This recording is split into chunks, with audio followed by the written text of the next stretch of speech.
राजस्थान की सियासत में नागौर सांसद और आरएलपी संयोजक हनुमान बेनीवाल के भाजपा से गठबंधन तोड़ने के बाद अब सूबे में बनते नए समीकरणों को लेकर चर्चाएं तेज हो गई है।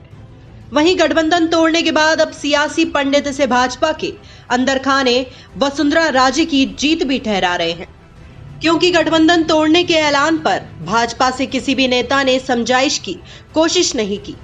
दरअसल पिछले दिनों गहलोत सरकार की दूसरी वर्षगांठ के मौके पर हनुमान बेनीवाल ने वसुंधरा राजे और अशोक गहलोत के बीच आपसी गठजोड़ का आरोप लगाकर जमकर प्रहार किया था, जिसके बाद से ही वसुंधरा खेमा बेनीवाल पर आक्रामक रूप से हमलावर हो गया था। यहां तक कि हाड़ौती संभाग के विधायकों ने गृह मंत्री अमित शाह को पत्र लिख गठबंधन तोड़ने का आग्रह किया था। चलिए आपको बताते हैं कि आखिर बेनीवाल के गठबंधन तोड़ने के बाद किसे नफा होगा और किसे नुकसान। दरअसल 2018 के विधानसभा चुनावों में आरएलपी ने राजस्थान में 3 सीटें जीती थी। इसमें 2 सीटें नागौर की थी, जबकि 1 सीट जोधपुर जिले की थी। नागौर में खिवसर और मेड़ता के अलावा जोधपुर की भोपालगढ़ सीट भी आरएलपी के खाते में गई थी। लेकिन 15 से ज्यादा ऐसी सीटें थी जहां आरएलपी ने कांग्रेस और भाजपा को अच्छी टक्कर दी थी।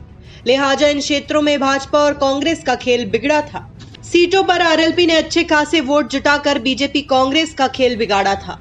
2018 के विधानसभा चुनाव में आरएलपी को पूरे राजस्थान में कुल 8,56,038 वोट मिले, जो कुल मतदान का 2.4% था। वहीं अगर माना जाए कि आगामी सालों में पार्टी मजबूत होती है तो भी आरएलपी का प्रभाव 20 से 25 सीटों पर ही रहेगा। लिहाजा कांग्रेस और बीजेपी को 20 से 25 सीटों से ज्यादा सीटों पर चुनौती नहीं मिलेगी। हालांकि अगर आरएलपी इन सीटों में सेंधमारी करने में कामयाब रहती है तो हो सकता है कि बेनीवाल 2023 में किंगमेकर की भूमिका निभा सकते हैं। वहीं अगर आरएलपी बीटीपी और असरुद्दीन ओवैसी की पार्टी से गठबंधन करती है तो तकरीबन 50 सीटों पर खेल बिगाड़ने और बनाने की स्थिति में आ जाएगी। फिलहाल इसकी उम्मीद कम ही नजर आ रही है।